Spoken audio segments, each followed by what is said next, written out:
All right, let's talk about abdominal hernias. It's a term a lot of us have heard, right? But do you really know what's physically happening inside your body when one occurs? We're going to break down exactly what a hernia is, and more importantly, how a really common condition can escalate into a life-threatening emergency. So let's just start with a really basic question. What happens when there's a breach, a tear in the body's wall? Because honestly, if you can wrap your head around that one simple idea, you've basically unlocked the key to understanding every single type of hernia. Right, so that breach is the core problem. At its heart, a hernia is just that, a weakness in the very wall that's supposed to be holding all your insides, well, inside. Okay, so let's get a proper definition here. What exactly is an abdominal hernia? Well, it really just boils down to two things happening at the same time. First, you've got a defect, think of it as a hole, in your abdominal wall. And second, you've got some tissue that has decided to push its way out through that very hole. And here's the thing, you absolutely need both of those parts for it to be a hernia. It's kind of like a recipe, right? You need the defect, which is the hole, and you need the content, which is whatever's pushing through. If you're missing one of those ingredients, you don't have a hernia. It's as simple as that. Okay, so we get the whole part, but what about the content? What's actually doing the pushing? What is that bulge that someone might actually see or feel? Well, it can actually be a few different things. A lot of the time, it's something called the peritoneum. That's just the super thin lining inside your abdomen. But it could also be a piece of your bowel or a layer of fatty tissue that doctors call the omentum. And sometimes, believe it or not, it can even be part of the bladder.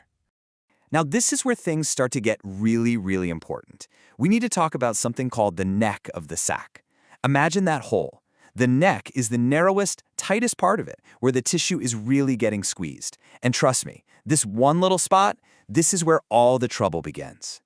See, the real danger is when you have a small hole with really stiff, rigid walls. That's what traps the contents and stops them from just sliding back in where they belong.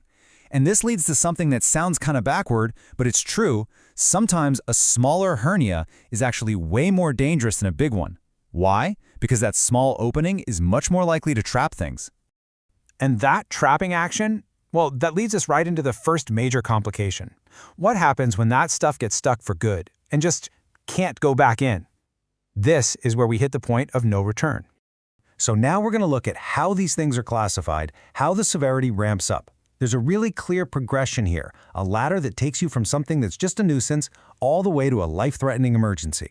The first big dividing line you need to know is the difference between a reducible and an irreducible hernia. Reducible is just a fancy way of saying the bulge can be pushed back in. Easy enough. But irreducible, that means it's trapped, it's stuck. And believe me, the moment a hernia goes from reducible to irreducible, the whole game changes. Because the second that happens, the second it becomes irreducible, the situation gets serious fast. The risk of major complications just skyrockets. You're basically on a ticking clock now. From this point on, we're not just talking about a problem anymore. We are officially in medical emergency territory. The countdown to crisis has begun. So what's next on that countdown? It's a scary word, strangulation. Remember that tight neck we talked about? This is when it squeezes so hard that it literally chokes off the blood supply to whatever tissue is trapped inside. The technical term is vascular compromise, but what it really means is that tissue is starting to die. At this point, urgent surgery isn't just a good idea, it's the only option. And if that surgery doesn't happen right away, well, that leads to the final and most dangerous stage of all, infarction. That's the clinical way of saying the tissue is dead. The stuff inside the hernia, starved of blood for too long, has become gangrenous. And the outcome when you reach this stage, the medical literature is very blunt. Just two words, high mortality. That's it. That's the end of the line, the ultimate danger of a hernia that's left to get worse. Okay, so why have we gone through all of these scary stages? Why does understanding this specific progression matter so much? Because it gives you the roadmap, right? It shows you exactly how something can go from a minor issue to a deadly one. So let's just recap that whole journey step by step. Step 1, it's reducible. You can push it back in, not a huge deal yet. Step 2, it becomes irreducible. Now it's trapped and the risk level jumps way up.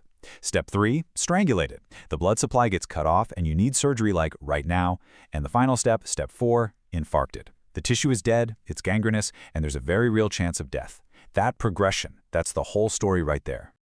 So, knowing these stages, from a simple bulge to a potentially fatal condition. That's everything. It completely changes how you think about a hernia, doesn't it? It's not just some weird lump, it's a potential countdown.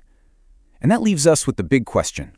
Now that you know how the countdown works, what's the next step to make sure it never even starts?